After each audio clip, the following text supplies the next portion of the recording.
Welcome. So, honestly, answer this question with honesty. How many times a week do you and your family sit down and really have dinner together? I'm going to guess that maybe it's a little more often right now than it had been in the past. So maybe we're enjoying that, which is great. But I don't know if you know this or not, but September, the month we just moved into, is Family Meals Month. And it's a nationwide event that's designed to share the benefit of what it means when families do come together and share that family meal. Of course, we know everybody's juggling demands of the busy life. And again, though, I feel like there's a little more calm in there now. So hopefully you're taking this opportunity. But what we're going to do so that you can capitalize on that opportunity to spend more time with your family and have dinners together is to talk about 3 tips today that will make dinner happen for you and even get your kids and everyone involved. So excited about the show today. This is one of my favorite topics, and I'm excited to have it. My name is Cheryl Bassett. I'm founder of Unstoppable Connections, international bestseller, and creator of the award-winning Unstoppable Family Meeting Toolkit. I am also the host of this show, Kitchen Table Conversations, as part of the Edge Network. So families do get to tap into what I do, which is to share 4 gifts that set a foundation in place that allows a family to become unshakable and unbreakable in that connection of trust. So if you would like to learn more about the work that I do for connecting families, you can go to unstoppableconnections.com. And if you would like to be on this show, or if you have an idea for this show, you can reach out to me at kitchentableconversations.com and just send me a message. So what we do with every show is we talk about the family connection, and we create these foundations, right? So, but what I like to do is I like to ground the show and set an intention for it. And we do that because this show is designed to kind of cover from the fun stuff to the tough stuff and everything in between. But it's all designed to ignite conversations, to strengthen your family, and to create a positive ripple out into the world. So it also does harness one of my gifts, which is the 4th gift, the gift of love. And how we choose to unwrap the gift of love is by choosing to celebrate ourselves and others. So it's with that heartbeat, that intention, that we come here today to really welcome the guest who's coming on, Laura Poland, today, as she takes her time, her talents, and her energy to be with us today to share. So before I bring her on and you meet her, I just want to read a little bit about her background, because it's pretty impressive background. She's been a dietitian for almost 30 years, specializing in weight management and type 2 diabetes. Laura is a registered licensed dietitian, which means that she provides evidence-based information. She will help you find that ideal lifestyle and balance around healthy food and healthy weight. Laura serves on the Growing Healthy Kids Coalition. She's an active member of the Academy of Nutrition and Dietetics, the Columbus Dietetic Association, and the Nutrition Entrepreneur RDs of Central Ohio. Laura is currently serving on the Ohio Academy of Nutrition and Dietetics as a state media representative. So that's like a pretty impressive resume you got going there. Anyway, let me bring her on. Hi. Hi, Laura. It's great to have you here. Thanks for having me. Yeah, I really am excited about this topic because this was such an important piece that my family did when my boys were growing up. And despite the fact that my one son only liked chicken nuggets, that was it. That was the whole menu, right?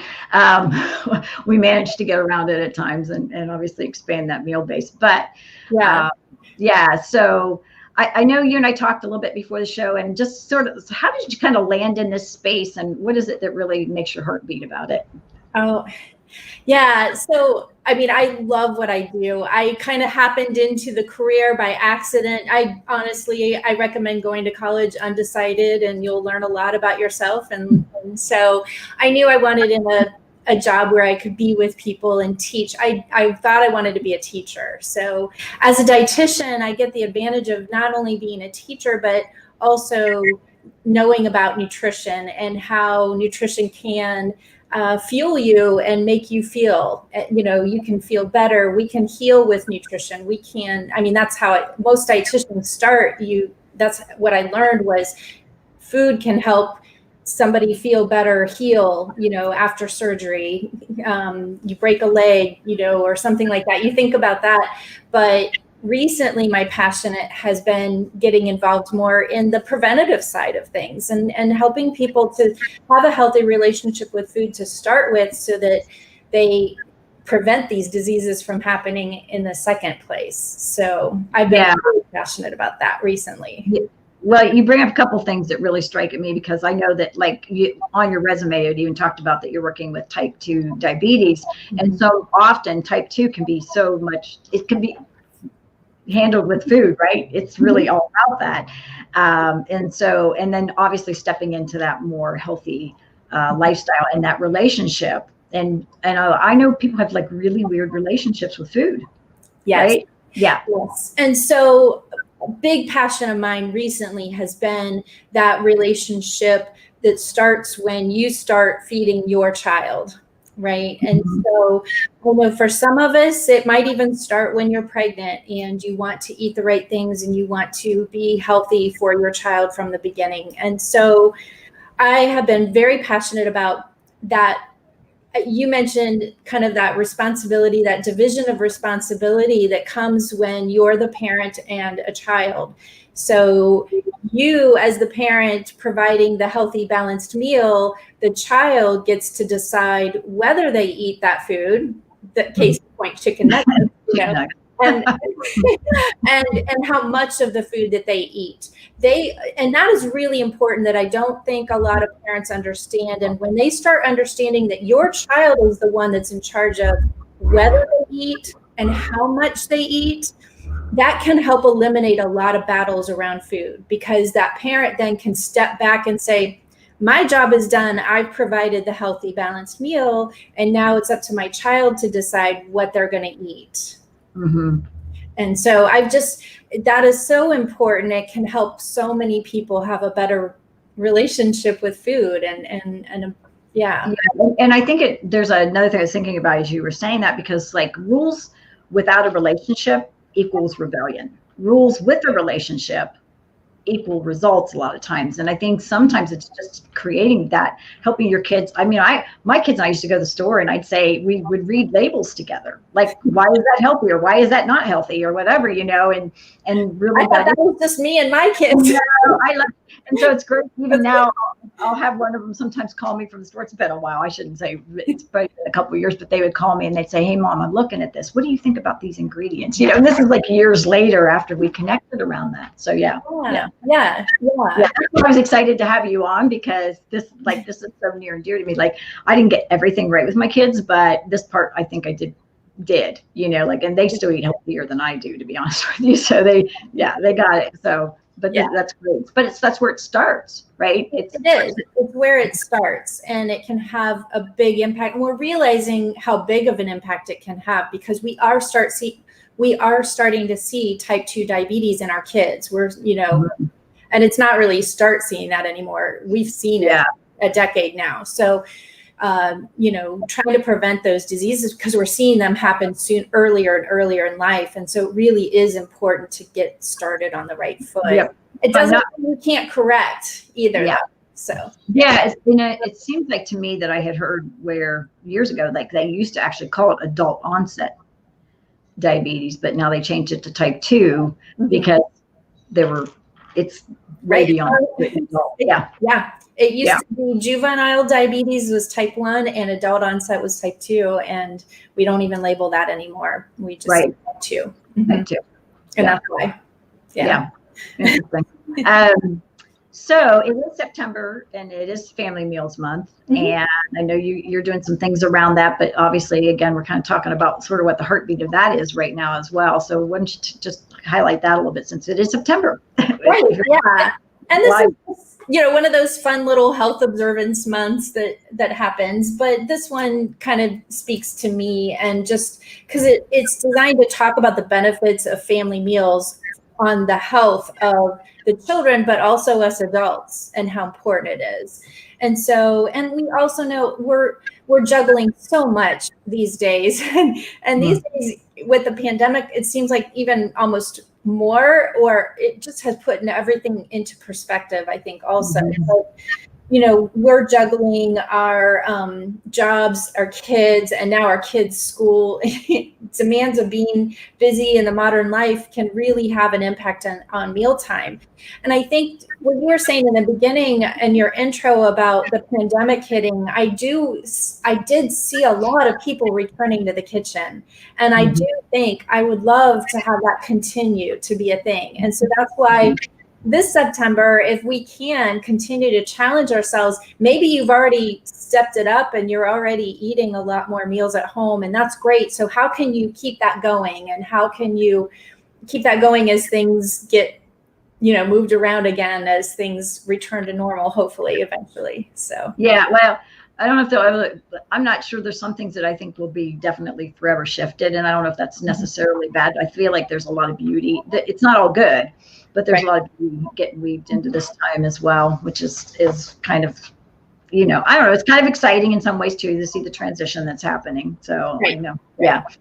And so it usually happens this time of year just because it's the beginning of a school year. And so it's a good time for us as a family to set some new habits and new routines around the family meal. So, and we know that it helps, like I said, nourish us better. It helps us with our brains also, and flourish in life. And so they do better in school. Our kids do better in school. I think we also do better in our jobs. Oh yeah, we do. Yeah.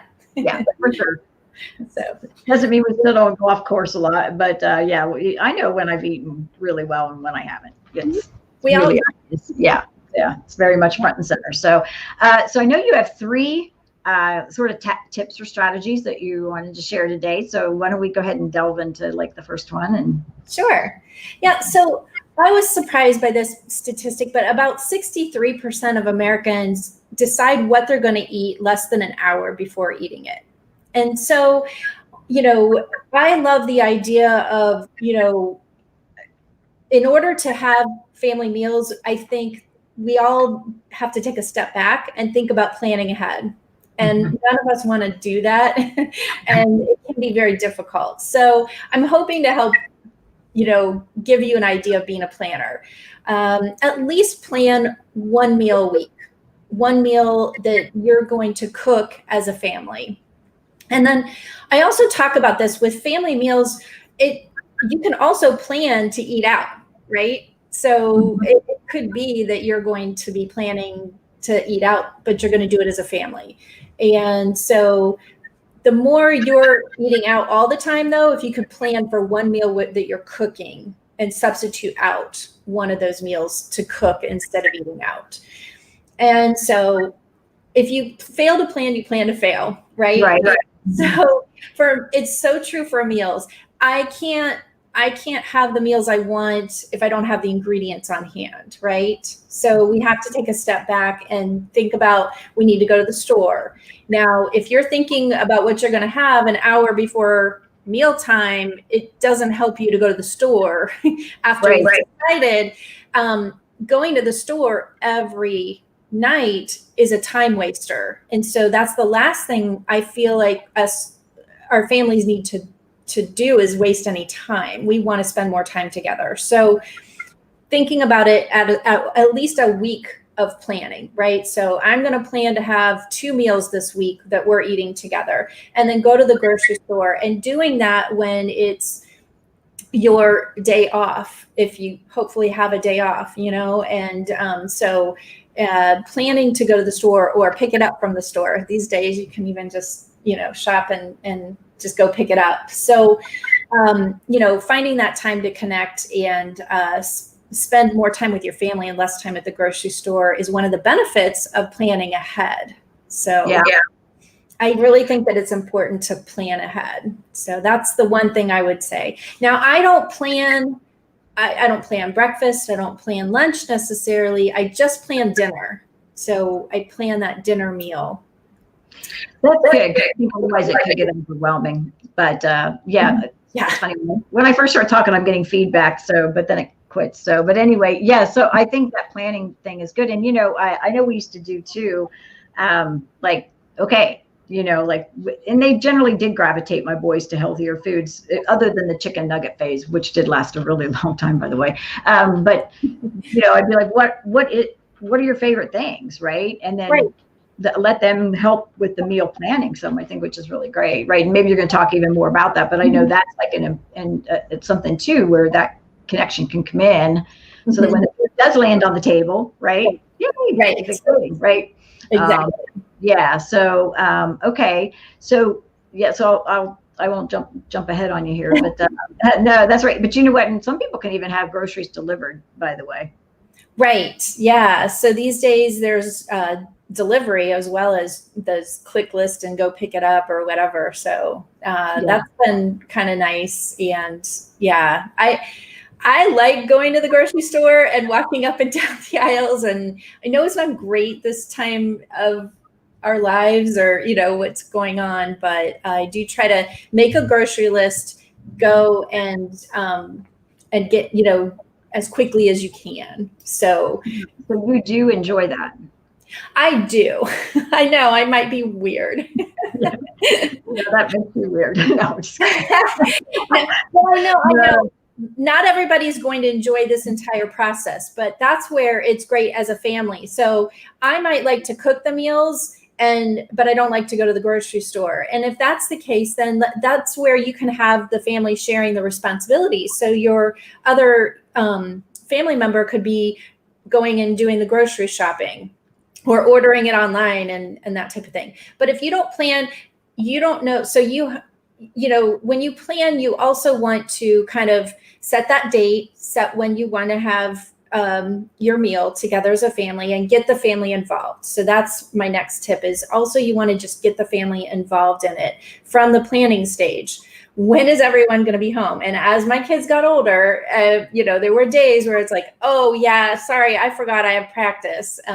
So that's the other thing is being forgiving for yourself. And it's not always going to happen where you're going to have everybody at the table at the same time, but Yeah. This will really get me. I used to say, we can't all be like Leave It to Beaver anymore, but like most people don't have a clue. I had someone on and she's like, who? I'm like, oh, never mind. Yeah, I recall that. So yeah, good. All right. I figured you might not look at me cross-eyed, but anyway. So continue on about just finding that time that works for everyone. Right. Finding that time, considering everybody's schedule. And that can be one of your conversations at your kitchen conversation table, right? So what's happening this week? When can we all get together and have that meal? And then whoever's cooking, also, I suggest you take into account what your schedule is like. So what day of the week, maybe, like last night I had a meeting from 5 to almost 6. So dinner's going to be a little late that night and I'm going to want something quick, or I'm going to, so how can I make that dinner happen? And with what I want to have on the plate, how can I make that happen with my schedule? Because nothing frustrates me more when something pops up and then all of a sudden I don't have the time to cook that meal that I planned to cook. And that happens, but you should see my plan. Like I'll put arrows. So I have it, but it's not in stone, right? So It's like, okay, I forgot I've got this last minute meeting. So I'm going to switch my meals and I'm going to do this leftover meal tonight and we'll do something else. I'll cook tomorrow night. So keep that in mind too. And then, just real quick, do you cook when you cook? Just curious, do you cook enough to have leftovers? Absolutely. Absolutely. That is part of my planning process. And now that it's just my husband and I in the house, even more so, I enjoy that because now I'm even cooking maybe once and then sometimes we have leftovers a couple nights out of it. So this week, and I try to cook like on the weekend when I know I have a little more time. I made dinner this weekend, invited the boys home, and we all had dinner together. And it was a 1-pot chicken meal. And the leftovers from that is now going to go into a taco night. And so we're going to take tacos and shred the meat up. And we've got the beans and the rice and the veggies, and then just make a taco out of it. Nice. So reinventing it, I think, is helpful for those people who don't like leftovers, right? Right. So, I know. I do. I don't get that because I love leftovers, but I do. I have one family member who's like, can't do it. Yeah. And I'm like, sometimes it even tastes better the second day. I mean, seriously. Yeah. You know, when you're talking about casseroles and things like that, absolutely, they taste better. So for sure. And anytime I'm throwing meat on the grill, buying a big thing of chicken, I still do that, just even though it's just the two of us. So I made that chicken dinner, and then I actually took half of that chicken and I marinated it. And so that marinated chicken became our dinner last night. We grilled that out, and then that I have leftover, so I can do salads. So sometimes you're not even, you're cooking, and you're cooking a couple times, but then you're shortcutting it the other 2 nights. Yeah, exactly. And I love that. So I will have to say my husband actually cooks as well. So it was like really nice the other night. I had a 3-hour thing that went to like 9 o'clock. Didn't get dinner before because it ran right up to it, which is not good. And I come out, I'm like thinking, oh, I'm so hungry, but I really don't want to eat. But he had done something, and it was healthy. It was actually just some chicken, but I was like, thank you. But he's actually really good about it. Like he'll just have an idea and cook, And when we have big families together, he cooks. So I got the that deal. But but it's still leftovers and really planning. I don't do it as much as I used to. When I had kids, I did it more. So I still do it. For me, I get frustrated. So I think it depends on the type of person you are. And I'm the type of person where I get frustrated when I'm like, okay, I really like to make tacos out of this, but I didn't think about that. So I don't have the tortillas. So then I have to go back to the grocery store. That frustrates me. Or, those types of things. So I prefer to think about it ahead of time as much as I can, and give myself forgiveness when it doesn't happen the way it's supposed to happen. But at least I usually have all the ingredients on hand. And so as a dietitian too, I think about the plate, right? I think about my plate. Half your plate should be fruits and vegetables, a quarter grain, and then a quarter protein. So, I think about balance when I'm planning my meals as well. So maybe because I'm a dietitian, that's harder for me to do in the moment or something like that. I don't know. It's harder for all of us. So, but I do know a lot of people are very creative and they would rather just kind of make something up. And my husband does that. He likes to cook, but he's like, oh, just buy me some chicken. I'll make something, So I kind of roll that way now. I was like, I'll cook something up in the kitchen and I'll take it in. He's like, what is this? I'm like, I don't know. It's like a little bit of it, because I don't like to have stuff go bad. So I'm constantly looking for ways to incorporate some of the fresh elements into it before it's not fresh anymore. So, Me too. But I think it's also important to support and know there's different styles within our family. And I don't want to be the one cooking every night. So with the pandemic, I'd prefer every once in a while he takes the reins and then let him do that and let him do his own style. So that was the thing. So one of the things this just kind of popped in my head. It was kind of like a little tidbit, but you might have some others like this. But I remember the day I found out that buying frozen food is actually just as nutritious, right? Or more so sometimes than buying the fresh vegetables, right? Because obviously those go bad. So when I found out I could stock up my freezer, right, with the vegetables, putting good nutritional value, I don't think most people are aware of that. I don't know, maybe. Yeah, no, that's a great point. And that's generally how I do my backup meal planning, because I do have like that backup meal planning. So I do keep frozen vegetables on hand in the winter. That's just easier to do because, like you said, it won't go bad as easily. People don't understand that frozen vegetables, typically what happens is they're picked on the farm, processed right then and there, and flash frozen. So they're frozen at the peak freshness for that fruits and for the fruit and vegetables. So that's generally a really good way to go. And when you get into some trouble for some people, if we're trying to watch the sodium or something like that, you don't want a vegetable that's been put in some sort of sauce or something like that. But those 100% green beans, there's nothing wrong with that. That is fresh picked. Yeah, I mean, that was actually very freeing for me to find that out, right? Because And it's been years ago, but I just remember thinking, wow, like that's because I would get these vegetables in, right? And I'd always think, and it's a lot less expensive. Right. It is. Yes. Significantly. Yeah. So, I mean, there's something about fresh too. So, you know, just from the standpoint of having it, but man, so yeah, I always have lima beans and green beans and, you know, all that kind of stuff in my, Well, and these days they also have those frozen like peppers and onions already chopped up.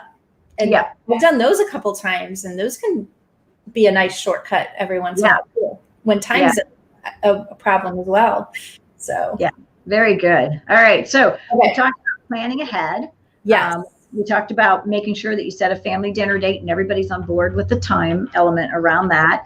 And then also you talked about how the family can get involved. And yes. So is there anything else in that, like speaking about the involving the family piece that you had down here? Was there anything else in that space that you wanted to share?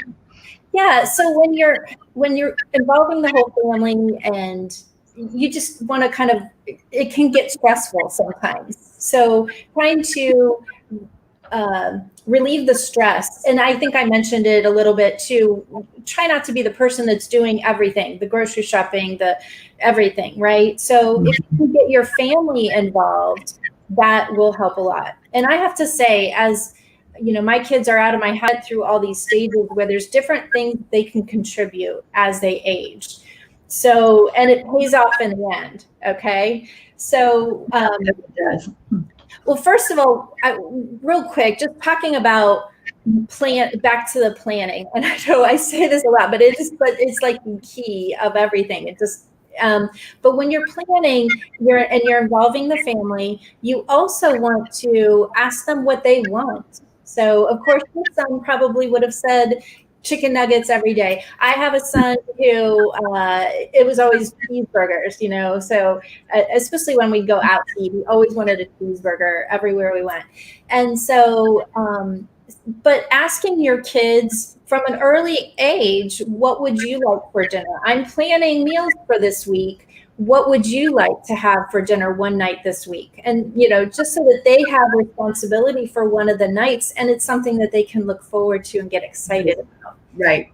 And even now with it just being me and my husband, sometimes I'm like, what would you like? And then he gets excited. Oh yeah, that's right. We're having that tonight, you know? So, and that was his suggestion. So you're getting the buy-in.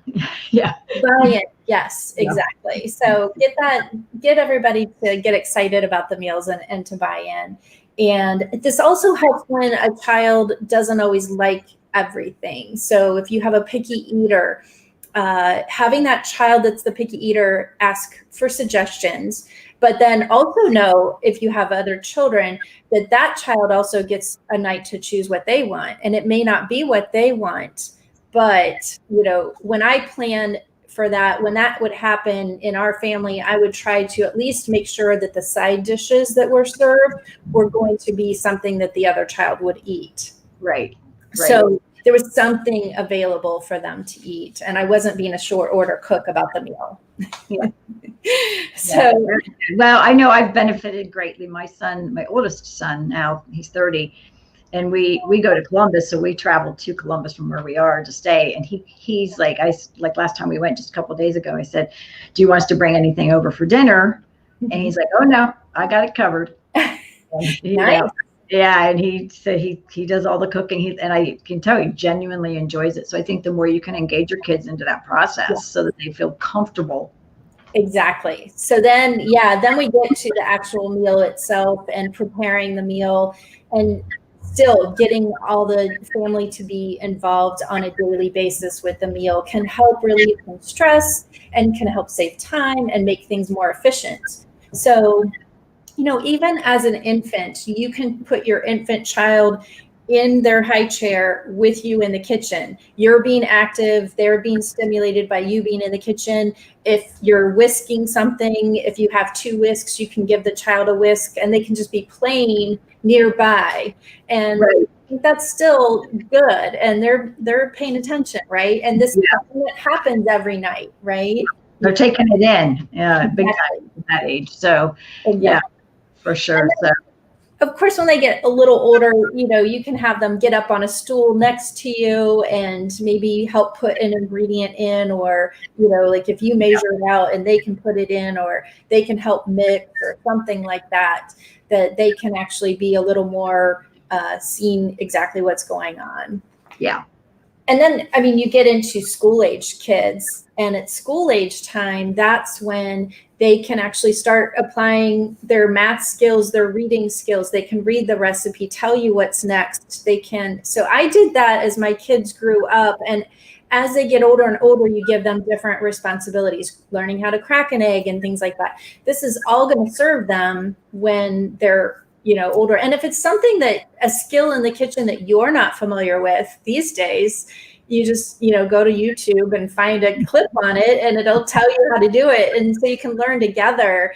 And that's a skill that the kids can learn, that, oh yeah, if I don't know how to do something, or if I don't know what this means in the recipe, I can look it up. Yeah. So, and then you raise really good eaters. And then the goal is to, like you had your son.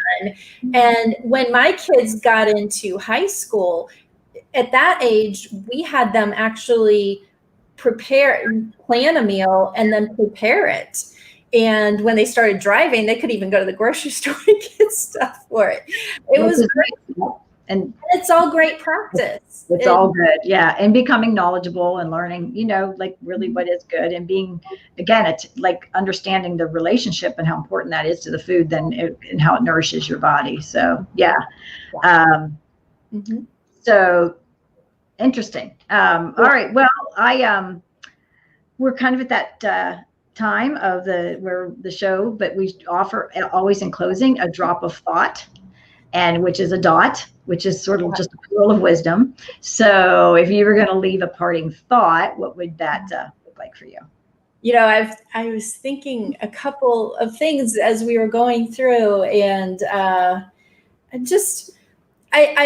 my dot, it would just be to enjoy your food and enjoy the meals and let it happen, and try not to stress over meals, and enjoy it as a family. Right. Yep. Yeah.